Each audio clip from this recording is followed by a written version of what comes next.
Estas son las últimas imágenes que vio el Shah de Irán en la mañana del 16 de enero de 1979, a bordo de un helicóptero militar para lo que iba a ser su último viaje al aeropuerto internacional de Mehrabad.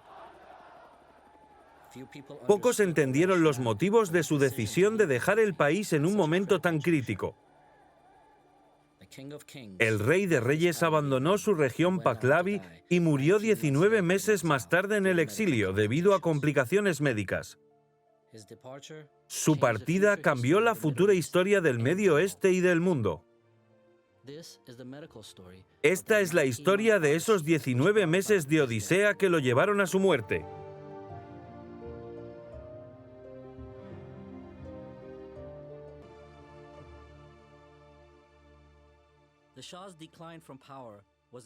La pérdida del poder del Shah fue una tragedia, pero la realeza que se le otorgó de la noche a la mañana parecía un sueño. Su padre, Reza Shah, fundador de la dinastía Pahlavi, declaró la neutralidad en la Segunda Guerra Mundial y negó a Irán su uso como corredor de transporte para los aliados. Eso instigó la invasión anglo-soviética y la división de Irán en esferas de influencia. En septiembre de 1941, la abdicación de Reza Shah, forzada por los británicos, llevó al poder a su hijo Mohammad Reza Pahlavi, de 21 años. El joven Shah estuvo a punto de perder su reinado simbólico cuando en el 53 el primer ministro Mohammad Mossadegh nacionalizó la industria petrolera iraní y exigió la autonomía del dominio colonial occidental. El Shah destituyó al primer ministro, pero Mossadegh lo rechazó. Temiendo por su vida, el joven monarca huyó de Irán y se exilió en Roma. En su ausencia, el ejército iraní, apoyado por los estadounidenses y británicos, llevó a cabo una operación encubierta para derrocar a Mossadegh. Las protestas estallaron en las calles de Teherán, dejando cientos de muertos. Regimientos de tanques pro-Shah irrumpieron en la capital y bombardearon la residencia oficial del primer ministro. Mossadegh fue arrestado y el 22 de agosto del 53, el renuente Shah regresó a Irán. Mohammad Reza Pahlavi comenzó su reinado como un monarca tímido, pero el 26 de octubre de 1977, durante una extravagante ceremonia de coronación, se autoproclamó Shah-an-Shah y coronó a su tercera esposa, Farah, como Shahbanau. De este modo, la dinastía obtuvo lo que anhelaba, una emperatriz y herederos.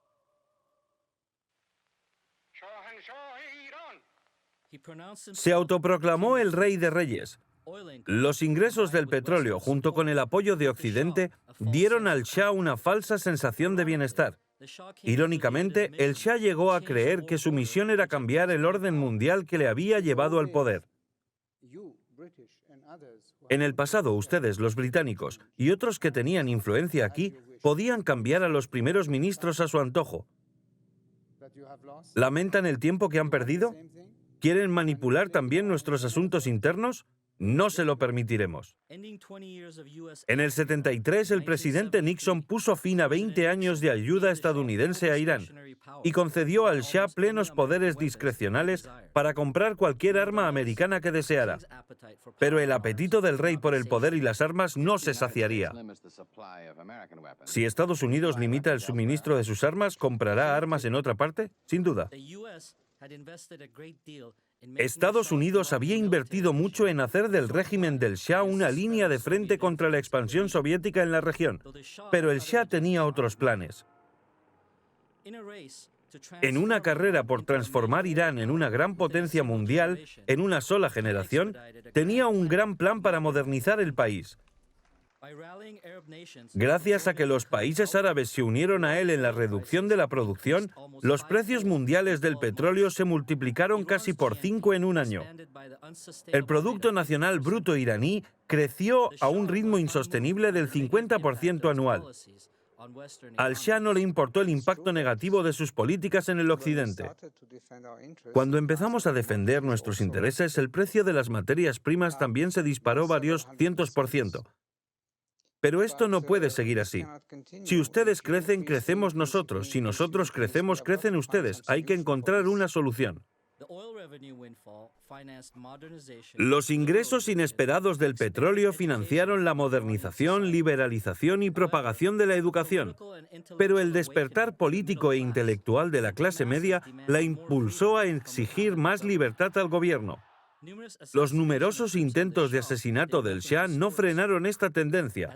Mientras proseguía la rápida modernización, las deficientes infraestructuras, falta de planificación, mala gestión y corrupción frenaron mucho los planes del Shah.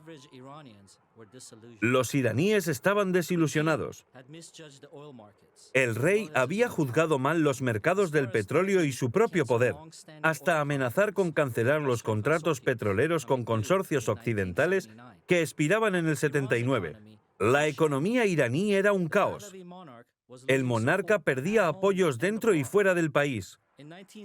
En el 77, el presidente estadounidense Jimmy Carter presionó al Shah para que mejorara la situación de los derechos humanos en Irán. La oposición vio en ello una señal para intensificar su presión. Se unieron en torno a un líder religioso, el ayatolá Ruhollah Khomeini, que orquestó la revolución desde el exilio en Francia, transmitiendo en Irán a través de los canales occidentales. Irán sufrió una oleada de huelgas. El Shah hizo concesiones a la oposición, deteniendo y encarcelando a algunos de sus partidarios, pero las protestas solo se intensificaron. Carter envió al comandante de la OTAN, el general Robert Hauser, para asegurarse de que los militares iraníes se retiraban, allanando el camino para que el rey abandonara el país y Khomeini ocupara su lugar. ¿Pero qué influyó en el Shah para rebelarse contra sus amos americanos? ¿Qué convenció al poderoso Occidente para sustituir a un viejo amigo por el Islam político? La respuesta comienza sorprendentemente con la enfermedad del Shah.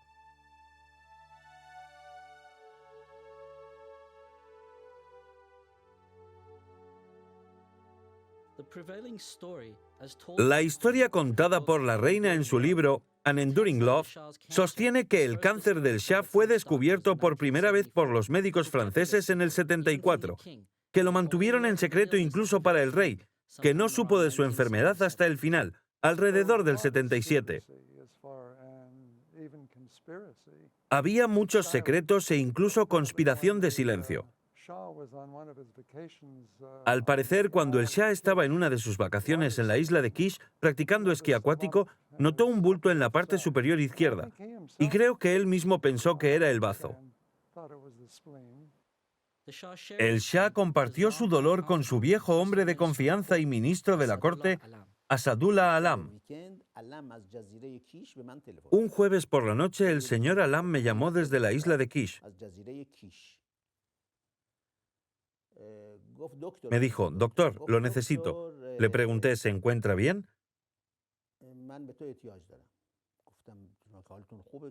Le había visto solo una semana antes. Me contestó, no es para mí, pero le necesito. Me dijo que debía pedir a mis colegas franceses que vinieran a Irán. En el 74, Jean Bernard, especialista francés en cáncer de fama mundial, y su técnico de laboratorio, Georges Flandrin, volaron en secreto a Irán para examinar al Shah. Cuando les llamaron, no les dijeron que iban a ver al Shah. Pensaron que les llamaban para ver al ministro de la corte o a un asistente.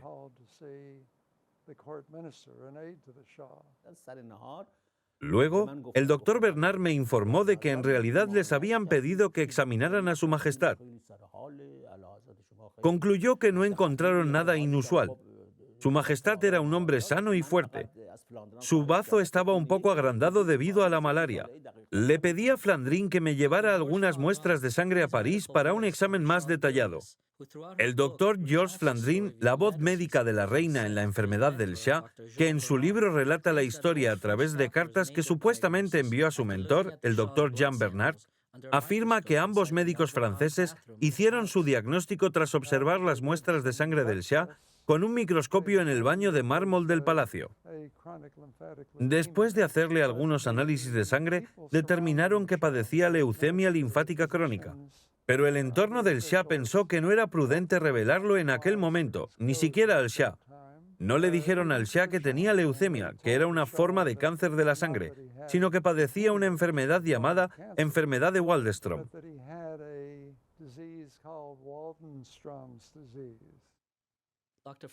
El doctor Flandrin afirma además que el general Aidí, enigmático y oscuro médico personal del Shah, a quien se confiaban todas sus decisiones médicas, pidió a los doctores franceses que se refirieran al cáncer del Shah como Waldenström, para no alarmar al Shah con el diagnóstico. Lo que ha sido absurdo, Flandrin también lo sabe. No sé por qué lo escribió. Ocultamos el diagnóstico informando al Shah de que su bazo estaba inflamado por la malaria, para que no se enterara de su cáncer. Una rápida búsqueda de la palabra Waldenström en un diccionario habría confirmado que es un tipo de cáncer. No parece probable que pudieran haber utilizado ese truco para ocultar la enfermedad al Shah. No sé qué pasaba por la cabeza del Shah. Puede que sospechara que tenía algo más grave, pero no lo hizo saber. Y todos acordamos que el público no debía saber nada. Pero el Shah visitó a otros médicos antes de que le examinaran los franceses y sabía de su enfermedad. Si no fuera así, ¿por qué buscaría específicamente un especialista en cáncer? Esto es lo que descubrió el profesor Fellinger en el 78 y de lo que me habló.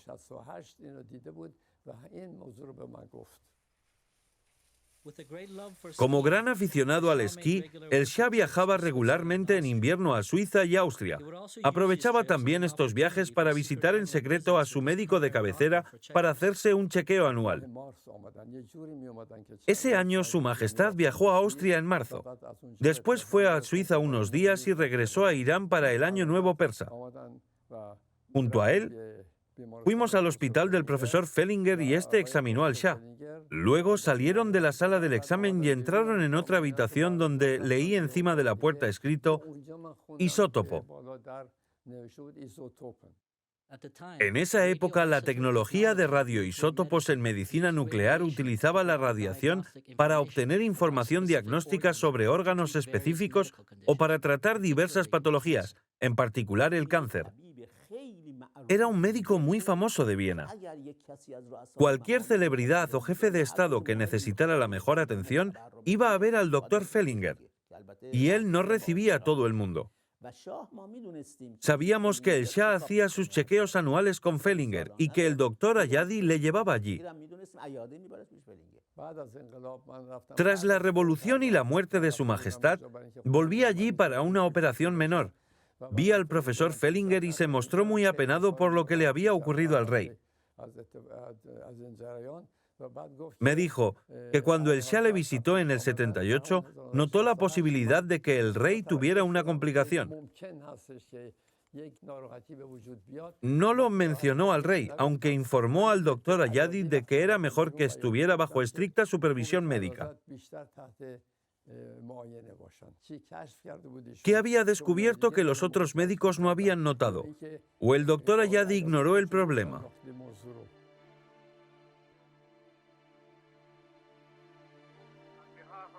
En nombre de la Shah Banu, en el mío y del pueblo iraní, les doy la bienvenida. ¿Por qué importaba cuando enfermó el Shah? Como pilar de la política exterior estadounidense en Oriente Medio, su muerte encarnó el colapso de la estrategia americana para el futuro de la región. Irán, gracias al gran liderazgo del Shah, era una isla de estabilidad en una de las zonas más conflictivas del mundo. Decidió convertir su enfermedad en un secreto nacional. Durante 6 años no reveló a su esposa ni a su propia familia que padecía cáncer. No se lo dijo a su hermana gemela, la princesa Ashraf, y por supuesto no informó a Estados Unidos. De hecho, engañó a los médicos americanos que examinaban a su madre y le preguntaron por los antecedentes familiares.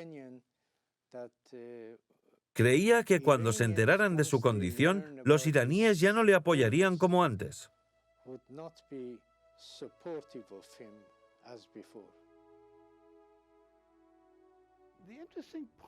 Lo interesante de entender la psicología de la persona alfa es que hay gente que realmente conspira contra ella.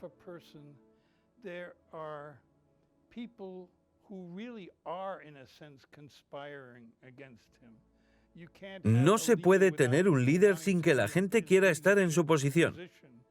And especialmente when a cuando person empiezan a starts sentir la feeling debilidad, weaknesses, when they a start to notar que feel las cosas van something mal. wrong that they can't control. And by Por the cierto, way, el control es un aspecto control is an esencial de ser essential un alfa. aspect of being an alpha person. El rey cada vez estaba más enfermo. Yo tenía el acuerdo con mi querido rey de no mentirnos nunca el uno al otro. Le dije, ¿por qué nunca me lo dijo? La respuesta fue, si te lo hubiera dicho, lo habrías hecho público. Le dije, al 100%. Su gente debería saber lo que le pasa para compadecerle. Llorarían mucho por usted. En esos días había visto algunos síntomas de que algo inusual estaba sucediendo. La reina recuerda la inesperada decisión del Shah de que ella y su hijo mayor participasen en reuniones con el primer ministro, el parlamento y los jefes de las Fuerzas Armadas. Mencionaba en particular una visita en el 75 del presidente francés, que expresa su sorpresa por la velocidad del crecimiento en Irán. El Shah responde sin más, mi problema es que no tengo mucho tiempo. Desde su enfermedad las cosas cambiaron. Lo increíble es que ordenó detener y encarcelar a algunas de las personas más leales a él.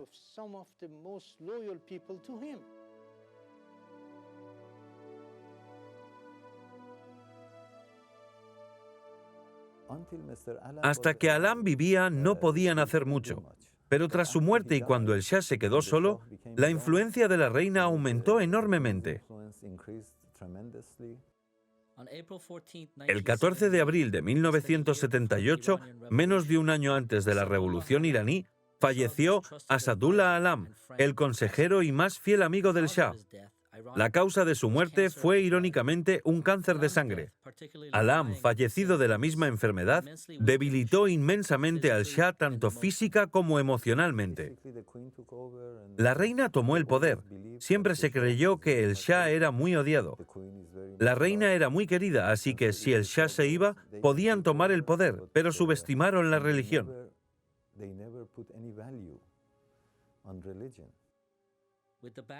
Con un pequeño y secreto comité creado para aconsejar a la reina unos años antes, la enfermedad del rey allanó el camino para que la emperatriz Farah empezara a tomar decisiones nacionales cruciales.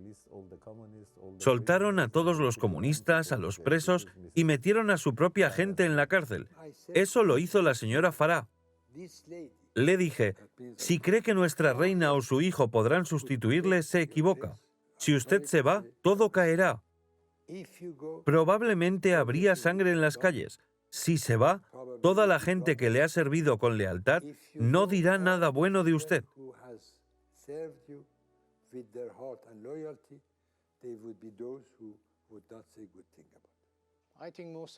La mayoría eran la reina y su séquito. Entonces, aquellas decisiones se imponían al Shah, y no era él quien había tomado la iniciativa.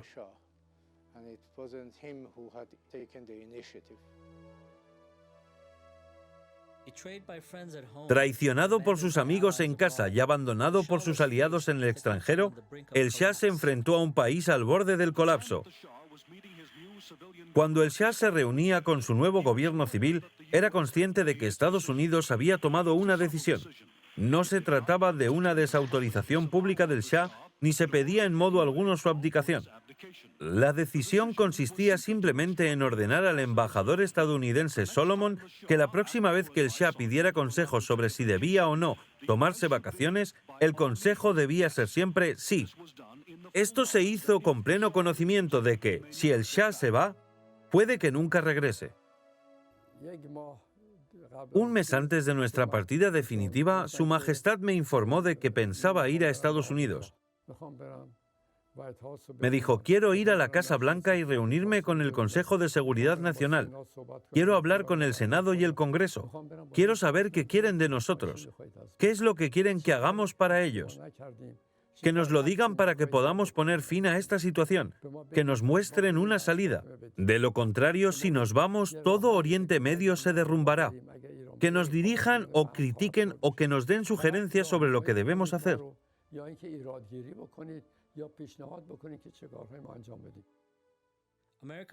De hecho, Estados Unidos se alegró de la decisión del Shah de abandonar el país y su reinado.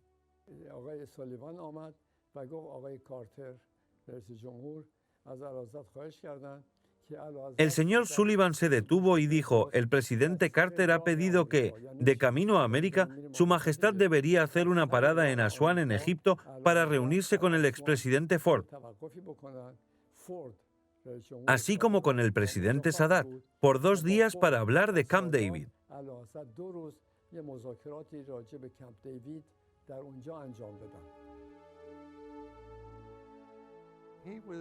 Cuando salió de Teherán, creía que iba a ir a Estados Unidos, donde ya le habían preparado un alojamiento.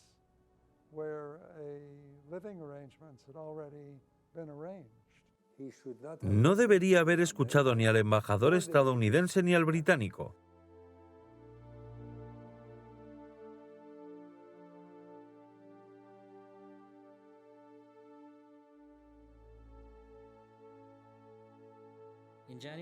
El 16 de enero de 1979, el rey enfermo y su familia abandonaron Irán.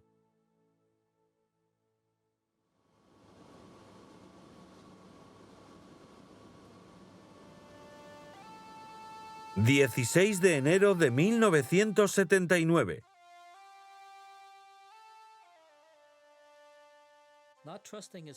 Al no fiarse de su piloto, el Shah pilotó él mismo el avión de la familia real hasta Asuán, donde se reunió con su viejo amigo el presidente Anwar Sadat.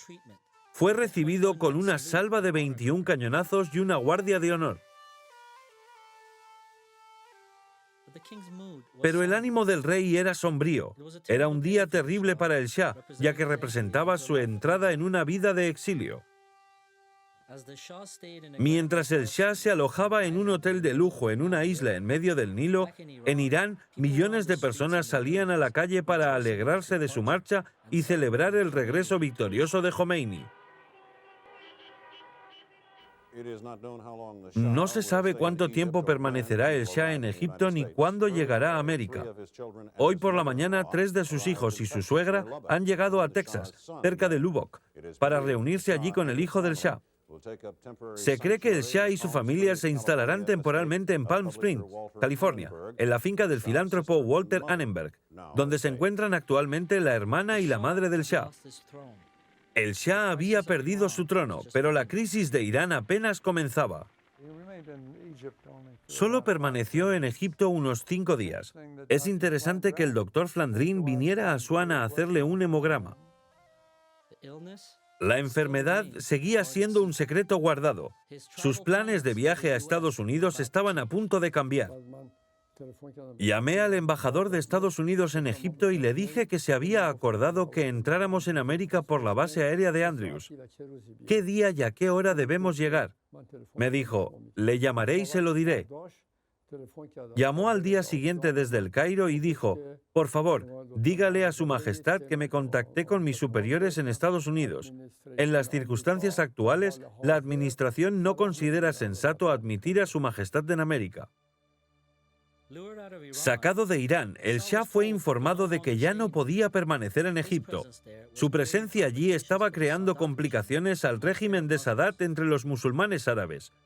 Pero, ¿a dónde iría? Pocos países deseaban acoger al monarca caído. El rey Hassan de Marruecos admitió temporalmente al Shah para hacerle un favor a Estados Unidos. 22 de enero de 1979.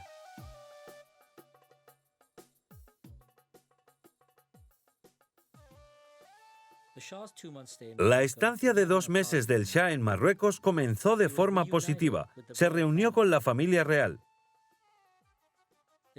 La enfermedad del rey seguía manteniéndose en secreto ante la prensa. Usted fue a Marruecos, donde tenía un alojamiento confortable. Pero el 14 de febrero de 1979 hubo disturbios en la embajada americana.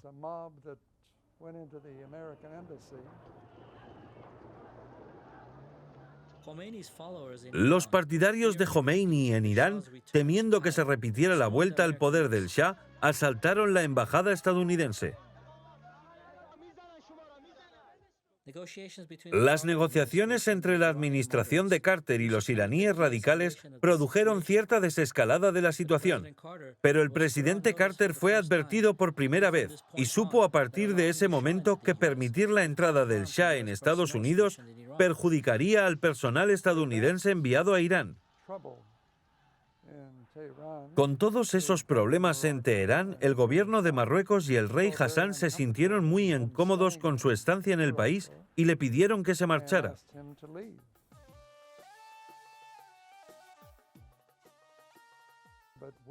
Pero ¿a dónde iba a ir? Nadie quería acogerlo. Temían represalias. Y finalmente, con la intervención de la princesa Ashraf y su hermana, Henry Kissinger y David Rockefeller, convencieron al gobierno de las Bahamas.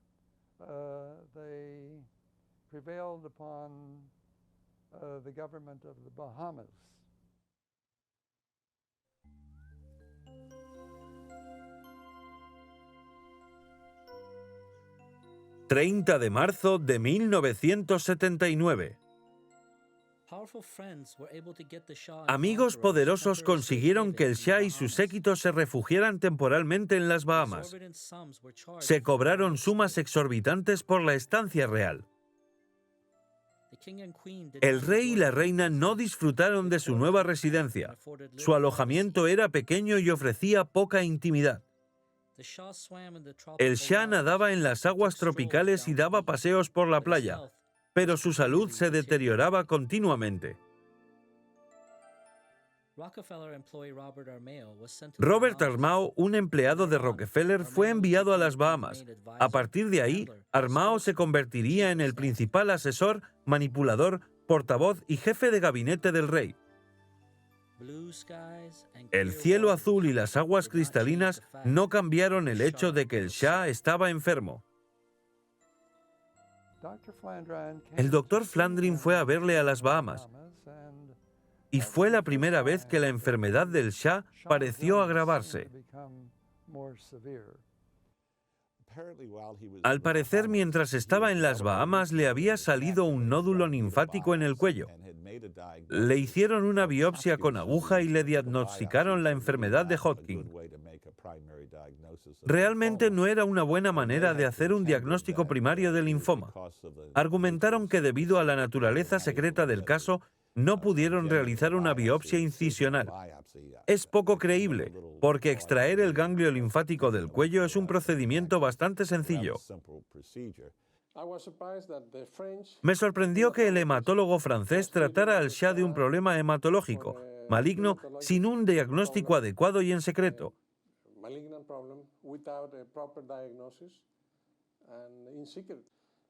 Darle quimioterapia sin un diagnóstico de tejido fue un error. La enfermedad, que en el 74 había sido un cáncer más benigno, se estaba volviendo más maligna y requería un tratamiento más intenso en un hospital.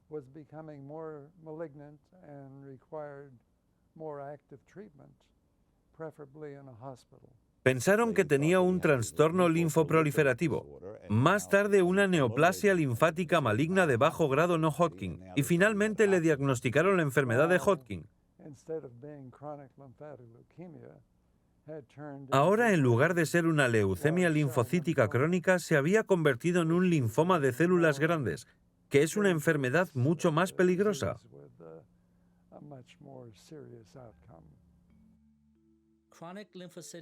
Leucemia linfocítica crónica es un tipo de cáncer que comienza con ciertos glóbulos blancos de la médula ósea. Estas células cancerosas pasan de la médula a la sangre. El tamaño de las células cancerosas es una forma de clasificar el linfoma. Yo no habría aceptado una biopsia con aguja como base para tratar a un paciente.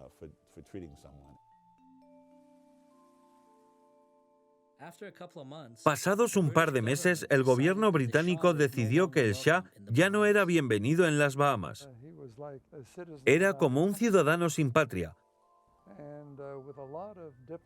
Y con muchas maniobras diplomáticas de David Rockefeller y Henry Kissinger, el gobierno mexicano y el presidente de México, López Portillo, acordaron que el Shah viniera a México.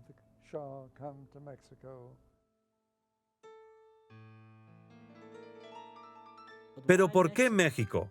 Era el destino más cercano a los Estados Unidos. Era un buen lugar porque no necesitaban el petróleo de Irán. No tenían realmente ningún interés político en la región que fuera muy importante para ellos. 10 de junio de 1979. Se las arreglaron para que vivieran en una cómoda villa en la ciudad turística de Cuernavaca.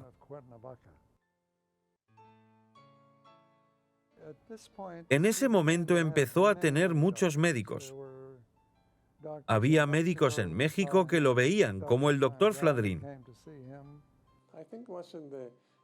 Fue a mediados de octubre cuando alguien de la embajada americana me llamó diciendo que había un tipo importante en Cuernavaca, sin decirme el nombre.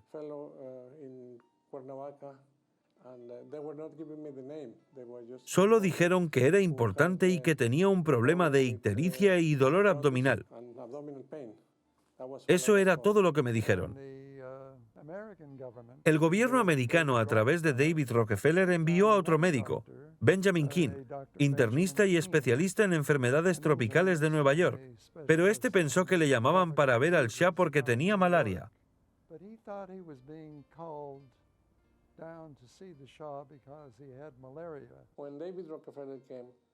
Cuando vino David Rockefeller y vio que el Shah sufría ictericia y alguien mencionó la malaria, volvió a Nueva York y envió a su experto en medicina tropical. Entonces King fue allí y pensó que lo que creían que era malaria eran en realidad plaquetas, que es un elemento de coagulación de la sangre. No tenemos casos de malaria desde principios de los 60. Mientras la familia real descansaba en Cuernavaca, esperando una invitación a los Estados Unidos, el Shah recibió la visita de un viejo amigo, el presidente Richard Nixon. Si Estados Unidos no apoya a sus amigos, nos quedaremos sin amigos.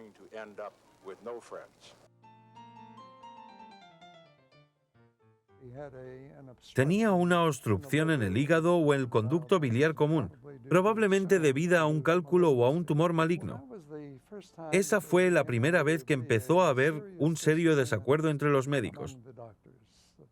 El doctor King es parasitólogo. No era hematólogo ni oncólogo. No tengo ni idea de por qué un experto en medicina tropical tenía algo que ver con un paciente con cálculos biliares, pero así es como los políticos manejaban el problema.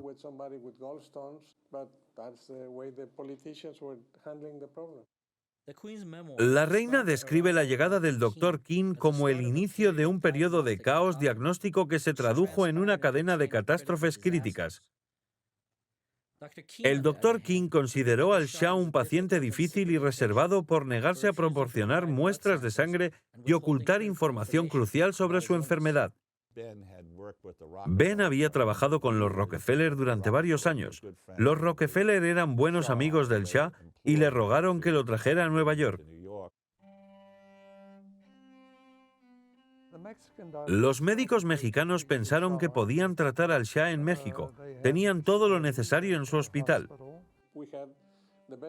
Teníamos el mejor hospital privado de México. Teníamos las instalaciones para hacer el diagnóstico y para realizar la cirugía. Inicialmente, el doctor Flandrin pensó que el Shah podría ser tratado en México. Inspecciona el hospital de Ciudad de México y da un informe favorable a Armao, que responde al doctor Flandrin. Para un paciente como Su Majestad, esto no es suficiente. Tenemos que buscar lo mejor y solo Estados Unidos puede proporcionar lo mejor. Al parecer, el Dr. King pensaba que los servicios mexicanos eran inadecuados. El Dr. King, el único médico estadounidense que había examinado personalmente al Shah, hablaba en aquella época con el jefe médico del Departamento de Estado, el Dr. Evan Dustin. En su libro, el Dr. King relata 5 enfermedades distintas que exigían tratamiento inmediato. El cáncer y esplenomegalia del Shah se incluyeron en el informe. Respondiendo a la pregunta de cuánto tiempo le queda al Shah, el Dr. King reitera: días, quizás semanas, no tenemos meses. A la pregunta de si puede tratar al Shah en México, responde: no tan fácil ni tan rápido, pero podría hacerse. Estaba en Washington, D.C. en una visita al Departamento de Estado y cenaba con el Dr. Dustin. Estábamos hablando de las facilidades para operar en México y le dije: teníamos todo listo en un hospital. Según él, estábamos listos para traer al Shah. De repente lo llamaron por teléfono y le dijeron: ¿tienen una tomografía en México? Yo dije: no, no tenemos, pero no lo necesitamos. Podemos hacer un diagnóstico con una ecografía común. Eso hacíamos en aquel entonces para todos los que tenían cálculos biliares. Siempre usábamos ultrasonido. Luego volvió al teléfono y eso fue todo. No tengo ni idea de si el Shah tomó alguna decisión él mismo. Dejó la mayoría de las decisiones en manos del Dr. King. Pero en ese momento yo ya había hecho 2 operaciones. Había operado a 2 embajadores de Estados Unidos. Ellos sabían que yo era un cirujano certificado y habían confiado en mí para operar a los embajadores de Estados Unidos en México. ¿Qué más prueba de confianza necesitan? Yo lo sentí, y también lo sintió Henry Kissinger, que también le conocía y trabajó conmigo en esto. Trabajamos juntos y pensamos que al menos había que invitarle a refugiarse en Estados Unidos.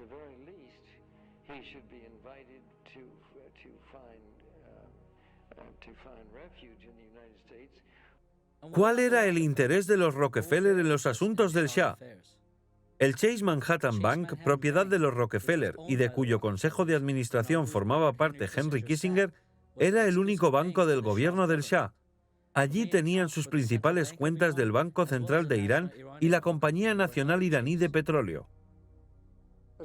El presidente Carter era muy reacio a recibir al Shah porque sabía todas las posibilidades. Fue alertado por su propia gente. Pero aunque no creo que estuviera convencido, pensó: si todos los demás están empujando esto, entonces tal vez es lo mejor que se puede hacer. Tal vez no estoy viendo algo que debería verse en esta situación.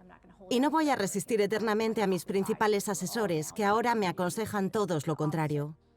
Pero luego se vio obligado a hacerlo. Le dijeron: no puedes abandonar a un amigo. Lo pusimos en el poder. Está enfermo en México. No saben hacer bien las cosas.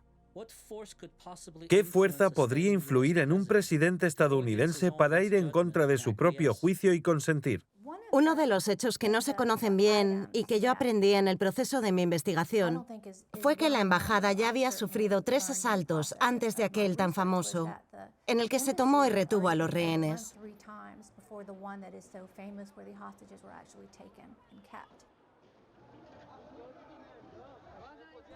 Nos atacaron desde 2 o 3 lados del recinto. Entraron un grupo de hombres muy bien armados. Tirotearon mi casa y la ocuparon. Tirotearon la embajada, la Cancillería.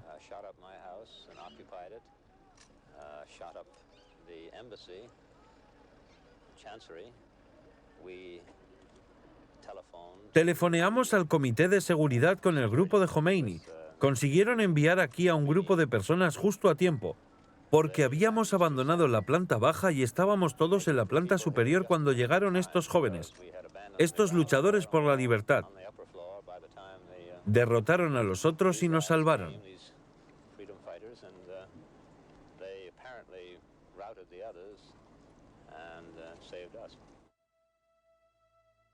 No sabía que esto había ocurrido. Creo que muchos americanos no lo sabían.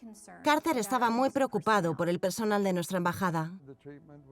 El tratamiento se retrasó y tras varios meses en México, el Shah fue trasladado en avión a Estados Unidos al hospital de Nueva York.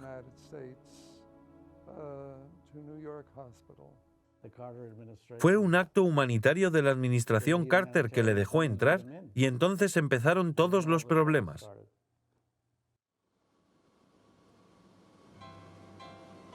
...22 de octubre de 1979.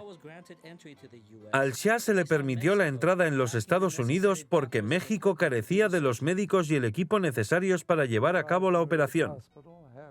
Llegó al hospital de Nueva York, Le hicieron una tomografía y una ecografía. Se descubrió que tenía un cálculo en el conducto biliar común que lo obstruía.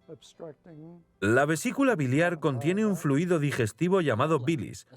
Los depósitos duros de líquido digestivo que se forman en la vesícula crean cálculos biliares y pueden obstruir el conducto biliar. Esta obstrucción puede causar diversas complicaciones, la más común de las cuales es la ictericia. El Dr. King quería que al Shah le operara el cirujano más famoso para problemas de vesícula biliar de los Estados Unidos en aquella época, el Dr. Frank Glenn. Pero por supuesto no lo hizo, enviaron a otro. En realidad fue su aprendiz y alumno. El Dr. Glenn fue mi mentor, mi maestro, y estaba jubilado. La operación fue realizada por el Dr. Bjorn Thorvaldsen. Estaba en mi despacho, enfrente del Hospital de Nueva York. Me llamó el Dr. Hibbard Williams, me dijo que tenía un paciente con cálculos en el conducto común y me preguntó si le haría una consulta y me ocuparía de su caso. Fui al hospital y le vi.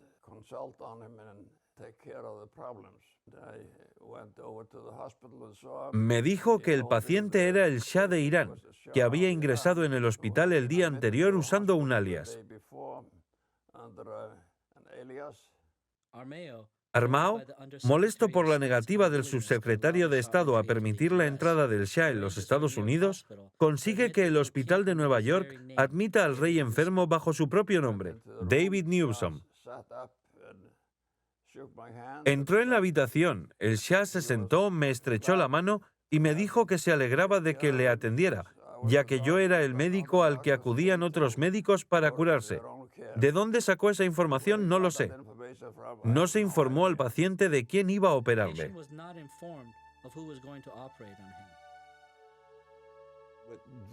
Lo que me volvía absolutamente loco era que Ben King, y no sé cuál era su agenda, nunca me dejaba saber de antemano lo que estaba pasando. Al parecer, el oncólogo contratado en el hospital de Nueva York ni siquiera sabía que se estaba operando al Shah. Discutimos el caso y lo que debíamos hacer. Yo estaba mirando algunos de los registros y me di cuenta de que tenía esplenomegalia. Y no me dejaba de molestarme, pero todo el mundo dijo, tenemos que ocuparnos primero de esta vesícula biliar. Así que aquí tengo un bazo del que no sé qué hay dentro, pero yo necesito saberlo porque sé que tiene un linfoma en el cuello. Pero si lo tiene en el bazo, este linfoma de células grandes, que es una enfermedad muy grave, en lugar de una enfermedad benigna, no le habría aplicado la radioterapia, le habría dado quimioterapia. La operación se realizó a la mañana siguiente. La administración concertó la hora más temprana. Creo que eran las 8.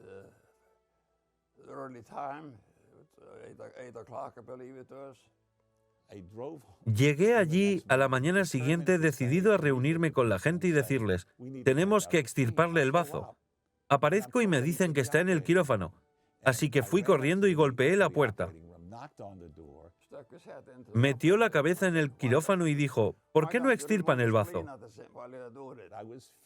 Me enfurecí. Si me hubieran dicho que lo iban a operar, yo en vez de aparecer a las 8 de la mañana, hubiera aparecido a las 5 y les hubiera dicho, caballeros, vamos a sacar el bazo.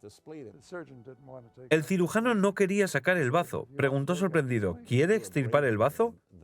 Eres más valiente que yo. Estaba haciendo una operación de semiemergencia.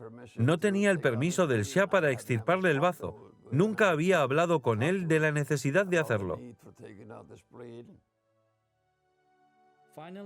Por fin, la esperada operación tuvo lugar en el hospital de Nueva York, el lugar donde, según Armao y King, solo podía hacerse bien.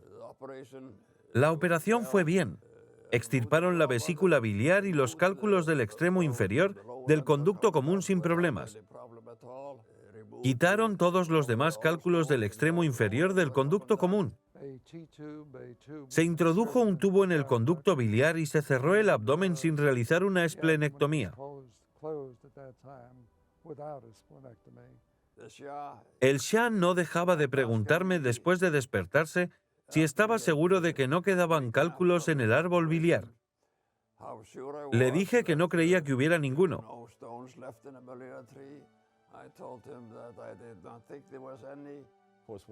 Por supuesto quedó un cálculo biliar. La sencilla y rutinaria operación del Shah realizada por el aprendiz acabó con complicaciones. El Shah fue operado porque tenía obstrucción de las vías biliares e ictericia. Tras la operación, la ictericia no desapareció. Le extirparon la vesícula biliar, pero los cálculos que obstruían el conducto permanecieron. Me inquietaba el hecho de que el cálculo hepático izquierdo no hubiera salido como un cálculo identificable, pero tanto la escopia como las radiografías no mostraron ningún cálculo restante, así que no podíamos hacer nada más.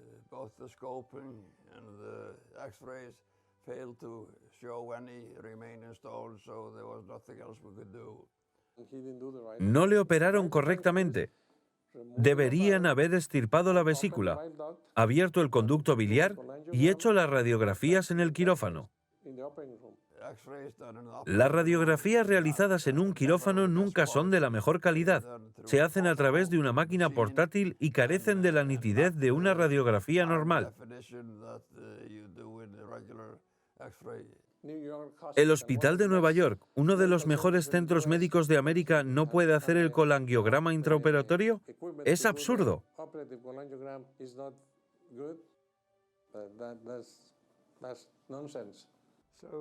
Entonces llamaron a un especialista de la Columbia Británica. Llamaron al doctor Burgen de Vancouver para que viniera a extraer el cálculo a través del tubo, lo que hizo con éxito.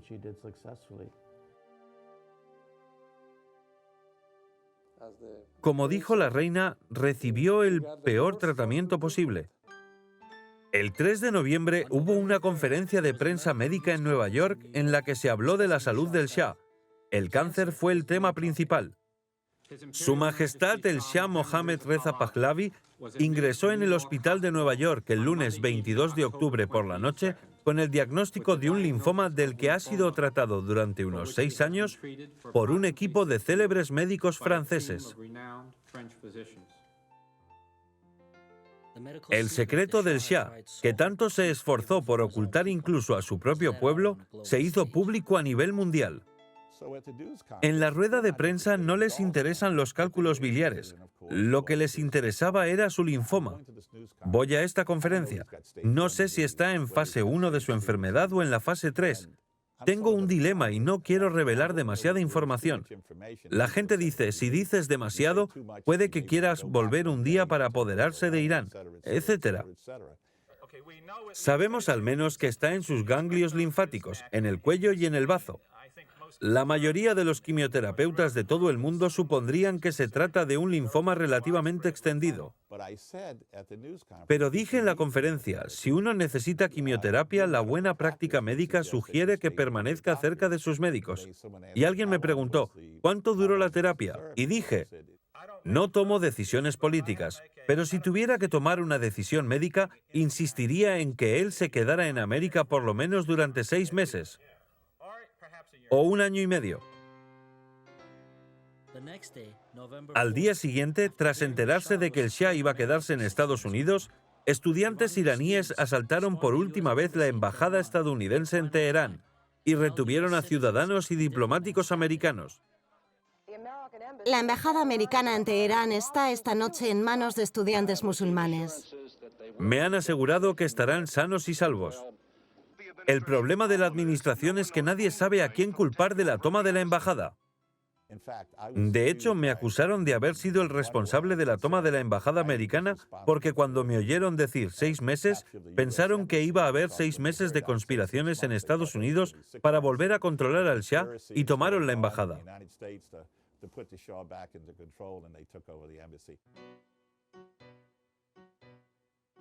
Entonces, ¿por qué Carter permitió al Shah entrar en Estados Unidos cuando sabía que los americanos serían tomados como rehenes en Irán?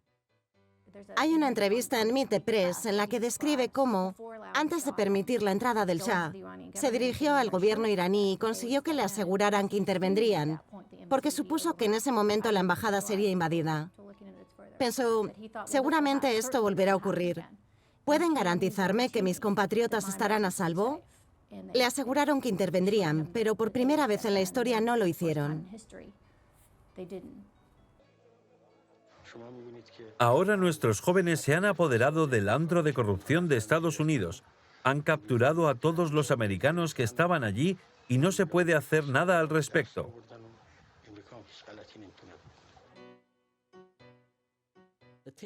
La toma de rehenes americanos justificó convenientemente al presidente Carter para revocar la Ley de Poderes Económicos de Emergencia.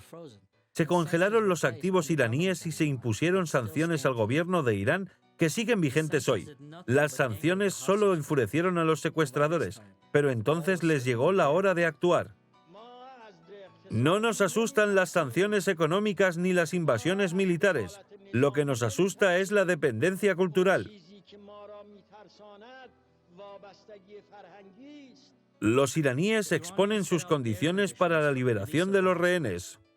Querían una disculpa pública de Estados Unidos por inmiscuirse en sus asuntos internos y un compromiso de no hacerlo en el futuro.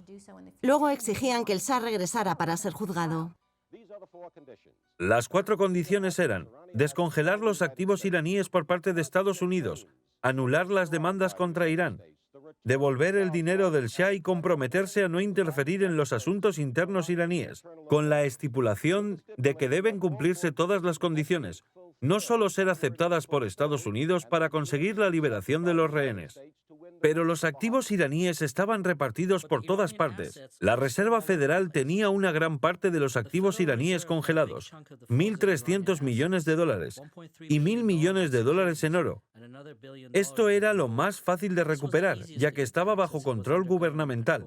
El Tesoro americano también tenía activos iraníes, 400 millones de dólares en depósitos por equipos militares americanos que fueron pagados por el Shah, pero nunca fueron entregados. Esta suma fue la fuente de los controvertidos pagos realizados al gobierno islámico de Irán por la administración Obama. Las instituciones financieras también tenían más de 1.000 millones de dólares en Irán. La mayor parte fue tomada por los bancos para compensar los préstamos hechos al Shah que no se pagaban. Las sucursales extranjeras de bancos americanos tenían 4.000 millones de dólares, la mayoría en la sucursal londinense del Chase Manhattan. La congelación de ese dinero fue muy polémica porque Europa no permitía la congelación gubernamental de activos para compensar pérdidas empresariales. Las empresas americanas habían congelado 500 millones de dólares iraníes a los que Irán nunca tuvo acceso. Los préstamos pendientes contra los activos congelados ascendían a casi 10.000 millones de dólares. Eso equivale a unos 50.000 millones de dólares de hoy. La fortuna del Shah era otra parte del acuerdo financiero para recuperar a los rehenes. El gobierno islámico también la quería. Según estimaciones, su valor ascendía a miles de millones de dólares. Con solo una décima parte de ese dinero físicamente en este país, los Estados Unidos no tenían derecho legal a usarlo. Los aspectos financieros de la crisis de los rehenes nunca se discutieron públicamente. Hubo al menos 275 pleitos para conseguir dinero iraní.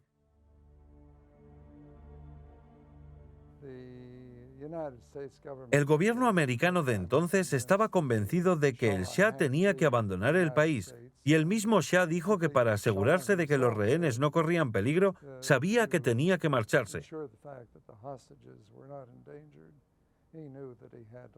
Le dijeron que ya no era bienvenido. Su visado había caducado. Desesperados, empezaron a buscar otro lugar al que pudiera ir. De nuevo, surgió el retraso en el tratamiento.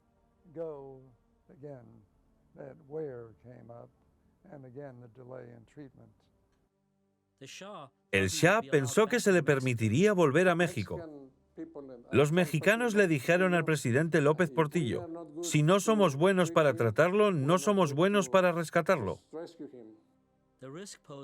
La presencia del Shah en Estados Unidos era un riesgo, por lo que el presidente Carter envió a su jefe de gabinete, Hamilton Jordan, en una búsqueda de posibles países para admitir al rey. Empezaron a negociar con Panamá, pero mientras tanto decidieron que debían ir a la base aérea de Texas, donde él y la reina podían instalarse.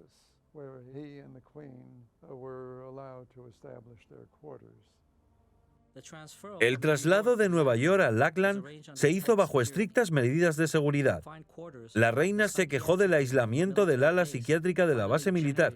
Irónicamente, el maltratamiento y los diagnósticos erróneos del Shah, hasta ese momento o después, no merecían tal reacción por parte de ella. Pero el bazo aumentaba de tamaño. El hemograma empeoró y era evidente de que había que extirparle el bazo. La principal preocupación era sacar al Shah de Estados Unidos. No querían que los iraníes cumplieran su promesa de matar a un americano cada 24 horas. Se hicieron los arreglos necesarios para que volara a Panamá con su séquito y fue transportado en avión a la isla Contadora.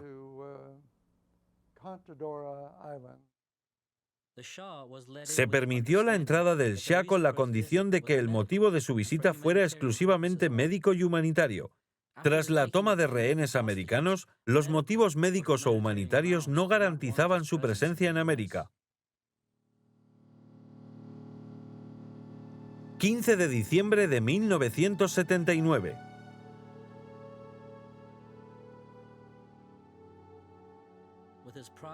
Humillado, el monarca caído llegó a la ciudad de Panamá y fue trasladado en helicóptero a la isla turística de Contadora, en el Pacífico, 56 kilómetros al suroeste de la capital.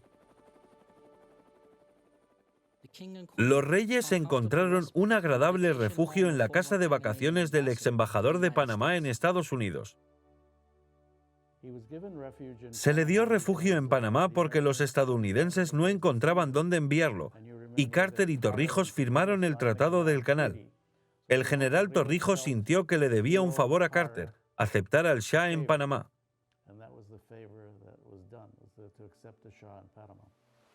Los diplomáticos especulan con que Washington quiere que el Shah permanezca en Panamá hasta que se resuelva la cuestión de los rehenes.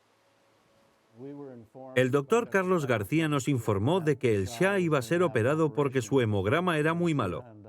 Había que extirparle el bazo porque estaba destruyendo sus células sanguíneas.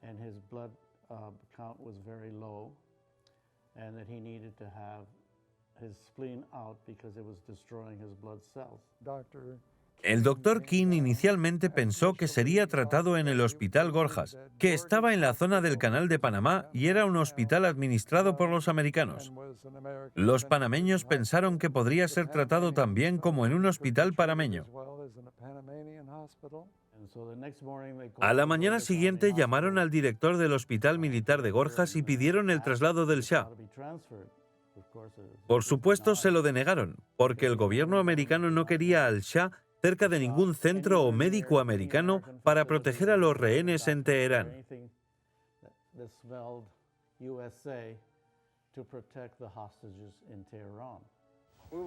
Nos impactó tanto esta cuestión de los rehenes que yo ofrecí dejar el hospital de Nueva York cuando estaba recibiendo tratamiento para ayudar a resolver este problema. Los médicos en Panamá querían hacer la cirugía. Les pidieron, déjanos hacerlo. Pero Ashraf, su hermana, dijo, no, quiero que lo haga un médico estadounidense.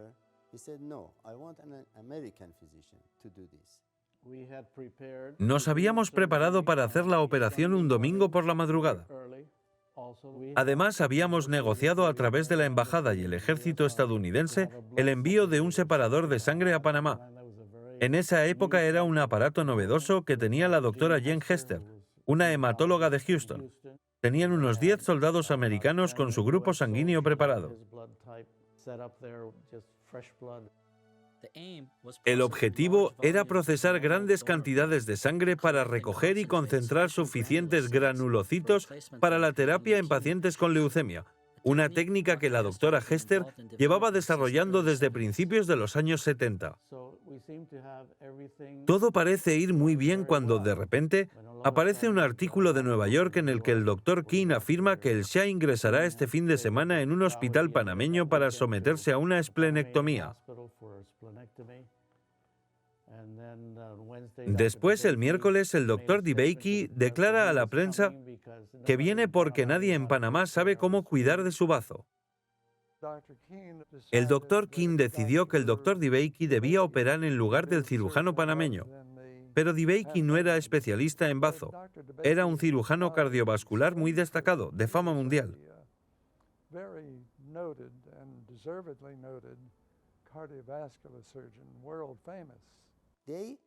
Lo eligieron por el prestigio. Querían decir más tarde que su vesícula biliar fue extirpada por DeBakey. Típico de Ben King. Voy a conseguir el nombre más grande que pueda. Eso es lo que hace Ben King. Dije, por Dios, ¿por qué lo eligieron a él? No es el hombre adecuado para este procedimiento. Pero yo sabía que nadie iba a decirle, escuche, doctor DeBakey, este no es un trabajo para usted. ¿Por qué acepta ir a otro país, lo que no es una buena idea, para hacer una operación que no ha hecho en 30 o 40 años? Era especialista en cirugía abdominal en los 40 y luego en los 60 se convirtió en uno de los mejores cirujanos cardiovasculares.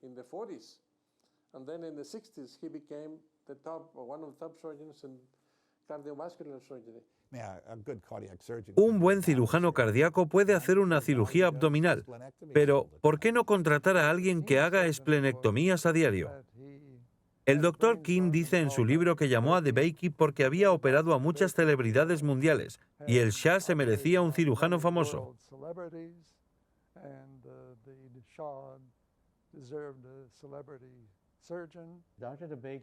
DeBakey tenía la impresión de que Ben King y probablemente Rockefeller le habían contratado para venir a Panamá.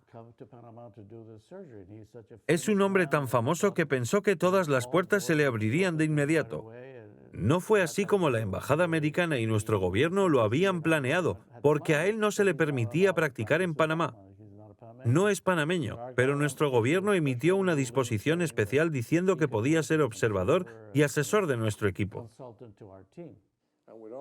Y con una gran fanfarria, DeBakey llega a Panamá. He venido a operar al Shah. ¿Cómo se sentiría usted si fuera un cirujano panameño? Le habíamos dicho al Dr. King que era bienvenido a unirse a nuestro equipo. Bajó del avión con su equipo.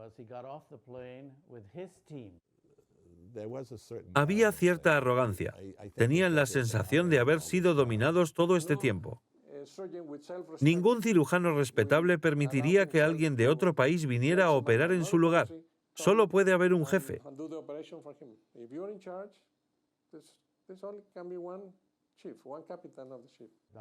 El Dr. King estaba furioso y dijo, pero doctor García de Paredes, el Dr. DeBakey opera a la gente en todo el mundo.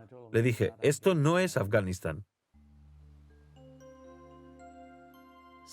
Instalado en una silla en miniatura en tierra extranjera, muy lejos del trono del pavo real, una vez más la indecisión del rey había creado un hueco para que otros tomaran decisiones importantes sobre sus asuntos. Los doctores Flandrin, DeBakey, King y los cirujanos panameños discutían sobre dónde tendría lugar la operación, quién la haría y cuándo. Mientras tanto, el estado del bazo empeoraba.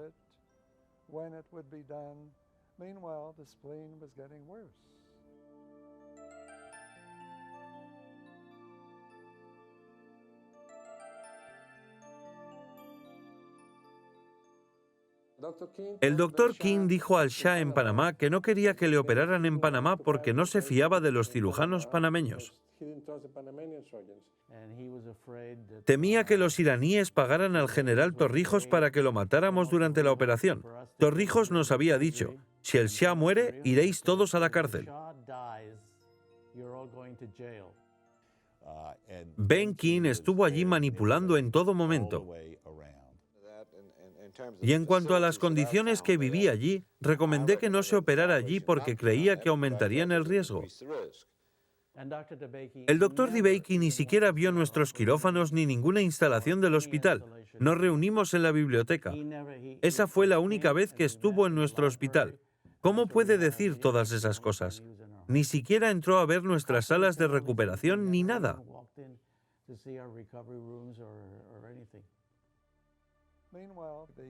Entretanto, el gobierno de Irán había invitado a un abogado de Francia a venir a la ciudad de Panamá para tramitar la extradición o el arresto del Shah.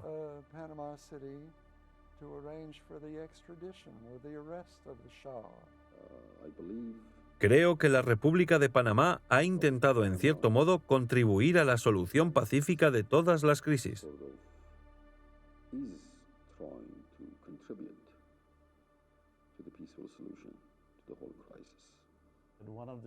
Y uno de los muy importantes asesores y asistentes del general Torrijos fue a Teherán. Además de su precaria salud, el Shah temía una extradición y la posibilidad de ser asesinado en Irán. Cuando entrevisté al abogado panameño Juan Materno Vázquez,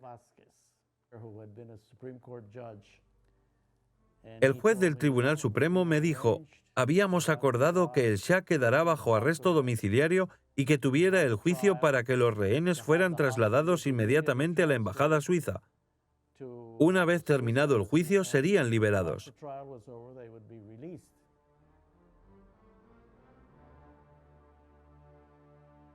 El sábado llegaron a Panamá 2 abogados del gobierno iraní. Iban a presentar en nuestros tribunales la solicitud de extradición el lunes. Y él se marchó el domingo, el día de antes.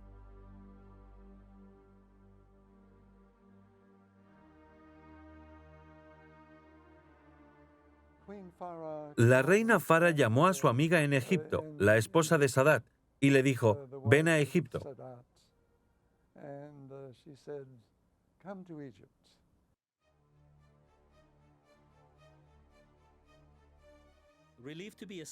Aliviado por escapar de Panamá y Torrijos, el Shah declina la oferta de Sadat de usar el avión presidencial.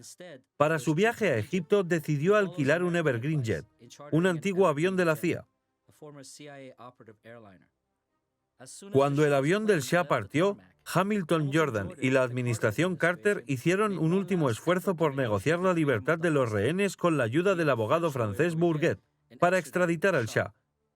Khomeini había dejado claro que no quería al Shah en Egipto. Los americanos forzaron un aterrizaje no programado del avión del Shah en la pequeña isla portuguesa de Azores, en el Atlántico, para un supuesto repostaje de combustible. Hamilton Jordan y su contraparte, Goodbatch, siguieron discutiendo el destino del Shah. Se acordó un nuevo proceso de extradición, pero en el último momento, Goodbatch informó a Jordan de que el acuerdo no estaba aprobado. Las negociaciones fracasaron. Después de 6 horas, el rey enfermo y febril pudo continuar el viaje inconsciente del peligro que acababa de pasar e impotente para detener lo que iba a pasar. ¿Se quedará el Shah en Egipto? ¿Tendremos mucho tiempo? Sí, es una estancia permanente. ¿Tendremos mucho tiempo después de la operación para hablar con ustedes? ¿Se quedará aquí permanentemente? Sí. El presidente Sadat y su esposa fueron a saludar al Shah y a la reina. Les sorprendió mucho el aspecto agotado y delgado del Shah. El Shah no tenía otro lugar a donde ir. De un modo u otro, Egipto sería su última parada.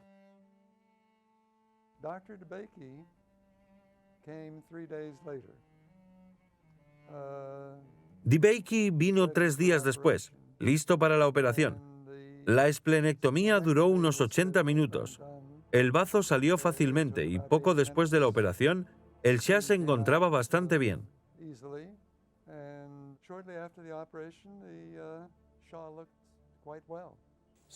La operación para extirparle el bazo salió bien, y si ahora sigue respondiendo a la quimioterapia, podrá seguir viviendo de forma bastante normal. Se encontraba muy bien después de la operación. Creo que el progreso fue mucho más rápido de lo que habíamos esperado. El presidente Sadat concedió a Dbeiki la orden del Imperio egipcio por su operación, pero al cabo de un par de semanas el Shah empezó a tener dolor en el pecho, a desarrollar fiebres, escalofríos y no se encontraba bien.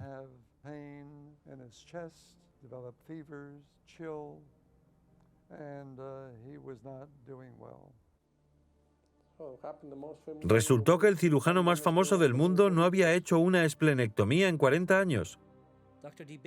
DeBakey había decidido dejar a su paciente sin drenaje. Tú lo drenas. Definitivamente había puesto un drenaje porque quedaba un agujero. El bazo era así de grande. Cuando hacemos una esplenectomía, especialmente en casos como este, lo dejamos drenado para asegurarnos de que todo lo indeseable pueda salir del órgano, sobre todo porque está muy cerca del páncreas.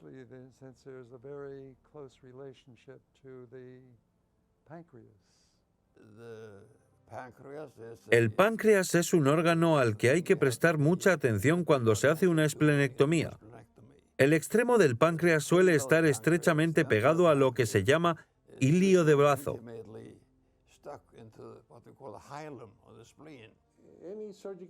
Cualquier manual de cirugía dice que al extirpar el bazo hay que tener sumo cuidado para no dañar el páncreas.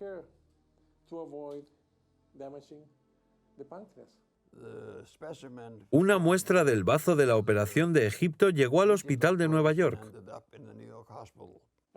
Los patólogos que recibieron la muestra encontraron un trozo de páncreas. Era muy alarmante.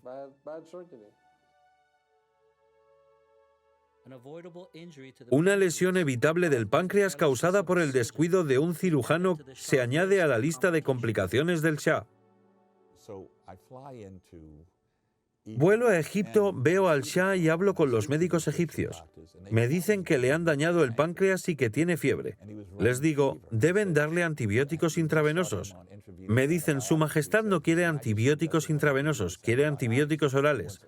Digo, no me importa lo que quiera, tienen que darle antibióticos intravenosos. En ese momento crucial para la salud del Shah, el único responsable de la toma de decisiones y autoproclamado médico del Shah, Ben King, abandona repentinamente y regresa a Nueva York. Durante su ausencia, Flandrin nota que nadie quiere confirmar el diagnóstico de absceso subfrénico, ni siquiera el doctor Coleman. Me preocupaba mucho de que tuviera un absceso subfrénico. DeBakey me llamó y me aseguró que no tenía un absceso subfrénico. Ahora estaba con esteroides que enmascaraban su abdomen agudo. Fue un error.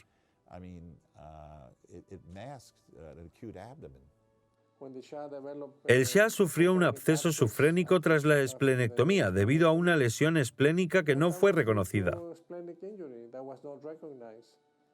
Desde El Cairo llegan informes contradictorios sobre la salud del Shah de Irán. El diario Al-Aram afirma que su estado se deteriora, pero su médico dice que está mejor. También el portavoz oficial Robert Cameo parece optimista. La fiebre y la infección las tratan con antibióticos. Normalmente es un proceso lento, pero los médicos me dicen que va mejorando rápidamente. Luego, por supuesto, le extirparon el bazo. Su hemograma volvió a la normalidad. La actividad de la médula ósea estaba bien y podían reiniciar la quimioterapia. Cuando DeBakey dijo que no tenía un absceso subfrénico, no le operaron, pero su estado era cada vez peor. Su fiebre subió y el dolor se agravó.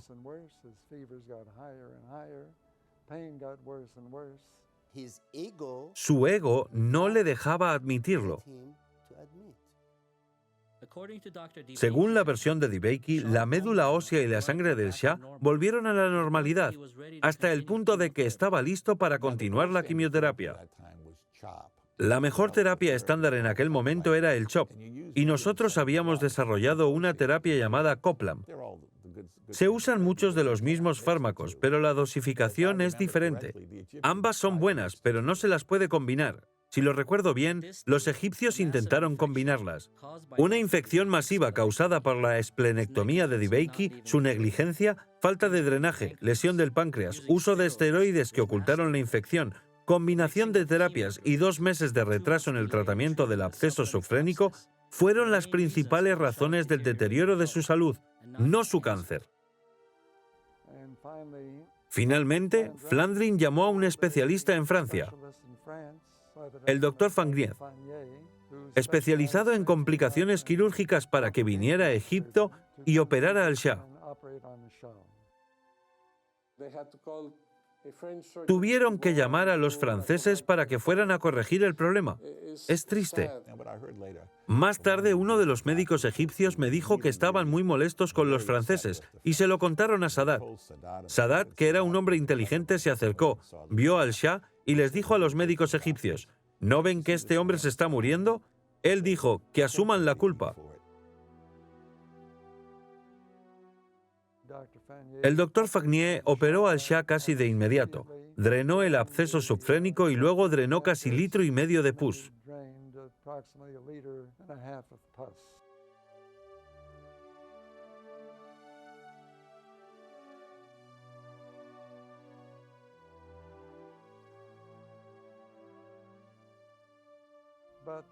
Pero en realidad había sufrido esta infección durante mucho tiempo. En julio de 1980 cayó en coma y murió.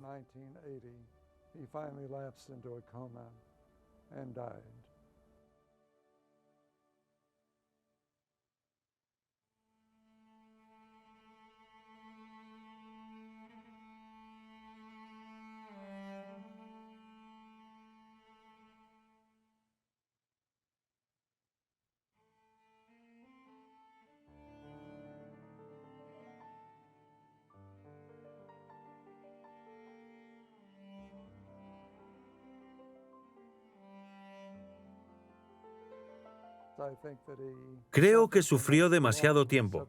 El absceso subfrénico podría haberse drenado mucho antes, pero como había demasiados médicos implicados, demasiadas interpretaciones, sufrió demasiado durante demasiado tiempo.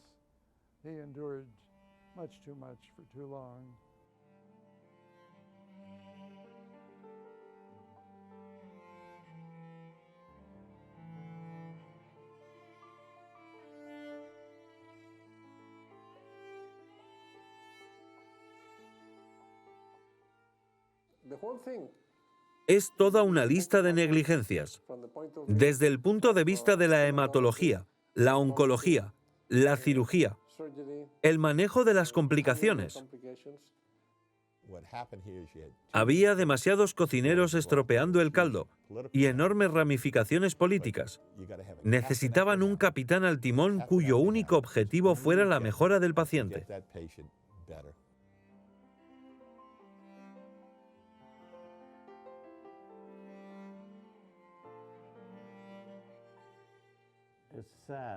Es triste que una persona con tanto poder, con tanto dinero, no pudiera recibir la atención que necesitaba debido a la situación política del gobierno estadounidense, del gobierno iraní y de todos los demás. Unas pequeñas decisiones médicas cambiaron las consecuencias de aquella revolución y las relaciones de Estados Unidos con esa parte del mundo. No se debió tanto a la muerte del Shah como a la forma en la que se trataron sus problemas de salud.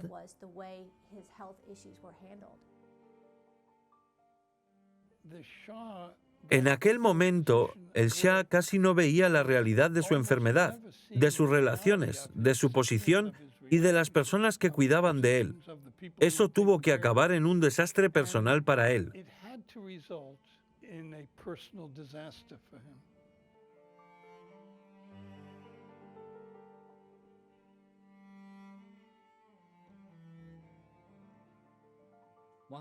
Muhammad Reza Pahlavi murió la mañana del 27 de julio de 1980, a las 10 menos 10 de la mañana, a la edad de 60 años.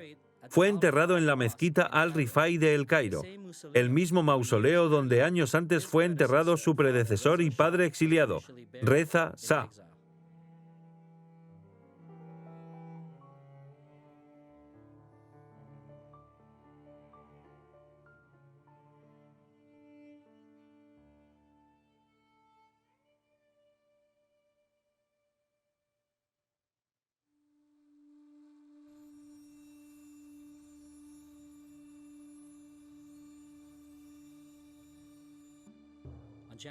El 16 de enero de 1979, el Shah abandonó Irán para siempre.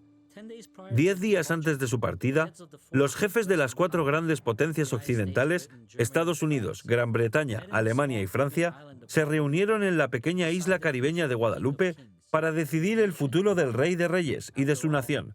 Después de todo, ese era el año en el que expiraban sus contratos petroleros. El presidente Giscard d'Estaing entró en la discusión y dijo allí: todo se acabó, los días del Shah están contados, tiene cáncer y pronto morirá, deberíamos discutir otras alternativas.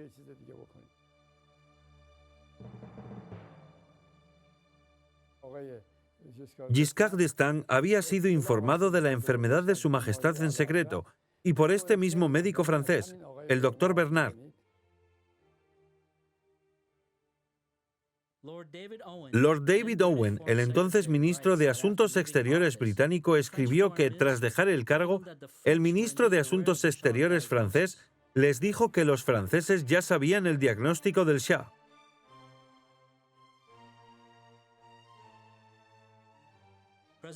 El presidente Carter se involucró en un juego inestable de aliados y facilitó la caída del ya inestable monarca en favor del Islam político. Esto se hizo en nombre de la democracia, los derechos humanos y la libertad del pueblo iraní. Pero para Carter y Estados Unidos hubo un contragolpe. El presidente también sufrió más las consecuencias que cualquiera de sus coconspiradores en Guadalupe.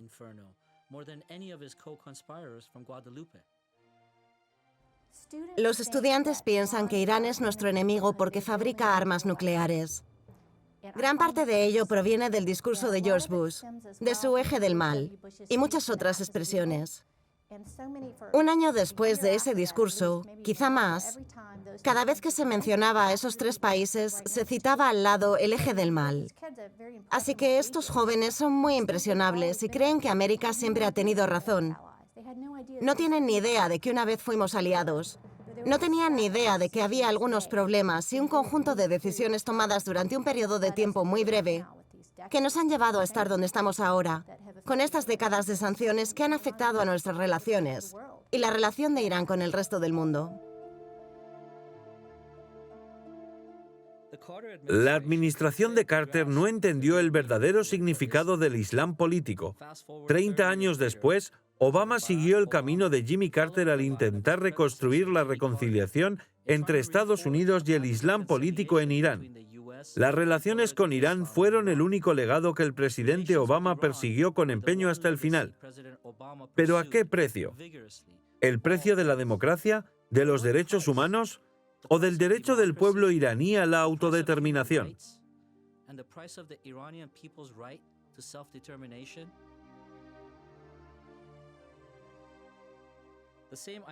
El mismo idealismo e ingenuidad que derribaron la presidencia de Carter ya no pueden tocar a Obama. Pero el impacto de su decisión de negociar con los clérigos islámicos chiíes que tienen el poder real en Irán, o la voluntad de Trump de seguir por este camino, será el verdadero legado para las generaciones futuras.